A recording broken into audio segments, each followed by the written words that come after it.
En France, une semaine après le début de leur mouvement, les Gilets jaunes sont à un tournant. Soit la mobilisation s'intensifie à compter de ce samedi, soit le sursaut ne se produit pas.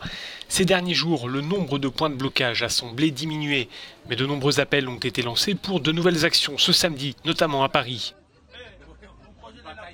Côté négociation, aucun dialogue n'a pour l'heure été amorcé entre le gouvernement et les manifestants.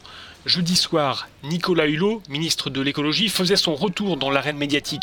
Il a décidé de répondre aux Gilets jaunes en assumant l'idée de taxer les carburants, même s'il a décoché une flèche en direction de l'exécutif. Je n'ai pas regretté, d'autant plus que je crois qu'il a été compris. Enfin, cette décision a été comprise. Et que j'ai le sentiment, et on verra sur la durée, qu'elle a provoqué aussi une forme de sursaut. Je l'ai défendu avec beaucoup d'autres et je l'assume, mais je l'assume à partir du moment où on la met en œuvre avec une dimension et un accompagnement social digne de ce nom. Voilà. C'est ce qui manque aujourd'hui. C'est ce qui a manqué, il faut le dire.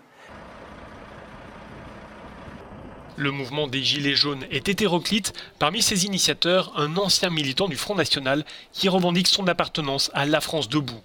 J'espère que tous ces gens qui habitent au-delà du périphérique vont reprendre possession de la capitale de leur pays, la France, avec le soutien des Parisiens, et vont se répandre dans toutes les rues de Paris avec des gilets jaunes pour marcher dans les rues ou pour rouler en voiture à 5 km/h. Ce samedi, plusieurs milliers de gilets jaunes sont attendus ici à Paris. Leur objectif, être entendus par le gouvernement français.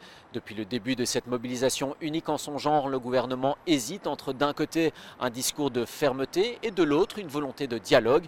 Alors qu'un récent sondage indique que près de 8 Français sur 10 soutiennent les revendications des gilets jaunes, Emmanuel Macron devrait prochainement annoncer certaines mesures afin de mitiger l'impact social et le coût de la transition écologique. Reste à voir si cela suffira à calmer la colère et les inquiétudes des Gilets jaunes. Brian Carter pour Euronews à Paris.